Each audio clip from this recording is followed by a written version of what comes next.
Hey guys, Poro here with another MSI 2023 video, again with more bracket stage predictions at MSI. This match will cover Mad versus T1. Mad are coming out of the LEC as the 1 seed, whereas T1 are the 2 seed for the LCK.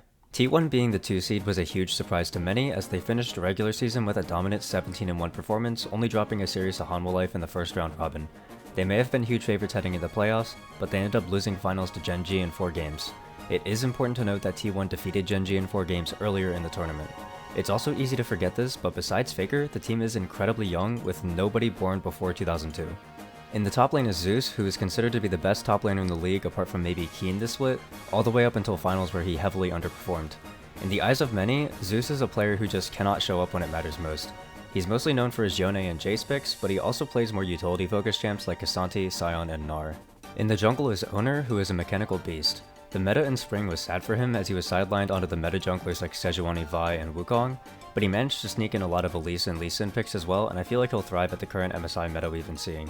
In the mid lane is Faker, a young rookie talent who messes up a lot due to inexperience, but can definitely shine as a role player for the team on a good day. Faker has an incredibly limited champion pool as he only played 19 unique champions so far this split. He also sucks on all champions. Don't expect anything from this guy on the big stage. Gumayusi, T1's ADC, is likely going to flourish in this meta. He was criticized last season for his downgraded performance, but when everyone was praising him in 2021, the meta was an Aphelios Jinx meta. Since we're headed back into that territory, it's very likely that Guma will show up big time again.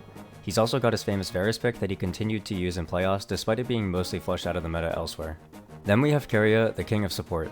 He's widely considered the best support in the world at the moment, and many even consider him to be an argument for the greatest support of all time, or at least the highest peak of a support player ever despite his young age. He shines on many ranged supports, being the one who popularized marksman supports earlier in the split, with his best ranged support being Lux. However, the one pick to really watch out for is his Thresh, and it has been and likely will always be his best champion. Mad Lions had a strong showing in both winter and spring splits, finishing 2nd and 1st respectively. They had an extremely underwhelming spring split regular season, finishing just 3 and 6 at 8th place. As such, they were basically counted out of MSI contention other than the fact that they had a good amount of championship points from winter, so many people antagonized the team and claimed that if they made it to MSI it was a fluke due to the format. Mad responded by winning the entire playoffs. In the top lane is Chasey, a Korean import who specializes in lane dominant champions. His Jace is his best pick and he's shown to output absurd damage per minute on it. His team also says he's good at the rat champs, those being Gnar and Kennen. Either way, most of Chasey's lanes are volatile and action-packed. Elyoya is still jungling for this team and he's been a part of Mad's successes for multiple years now. He, much like other carry jungler players, have been sidelined onto the classic utility tank champions. Elyoya did boast an impressive 1 death average per game off of 5 games on Vi, which is almost unheard of for that champion. He also has a pocket pick Bel'Veth that could come out at any point, especially with how Niski likes to facilitate. Speaking of Niski, he's been leading the charge with caps for playing melee facilitators in mid lane.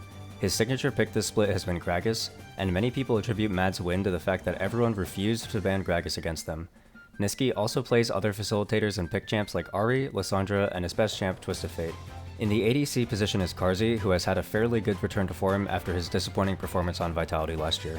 Carzzy does play all the common hyper carries, but his Ezreal has also made a return to form and he looks like a completely different player when he gets that pick.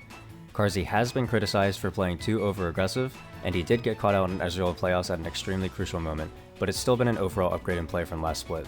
Finally is Hylissang, one of the most decorated and infamous Western support players ever. He's known for his relentless aggression, whether it be burning flash in exchange for a favorable lane trade, or risking his life to cancel a base, or finding the one and only flank angle that will win you the game, or finding creative ways to run it down. He's back on all the engage and roaming champs, playing pretty much anything with a hook. Watch out for his Pyke in particular. So, how do I think these teams stack up? Well, despite Mad being higher in the LEC than G2, and T1 being lower in the LCK than Gen G, I don't actually think Mad has any better of a chance of winning the series. When a team is likely worse than the opponent, the best ways to win games are through planning and draft, which are what G2's greatest strengths are.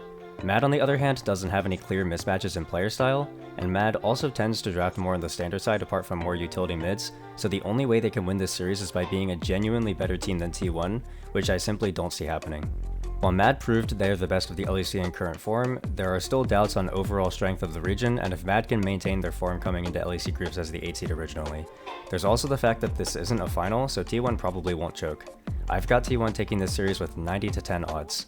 That's all I've got for this one, and I'll see you guys with more predictions later. Bye!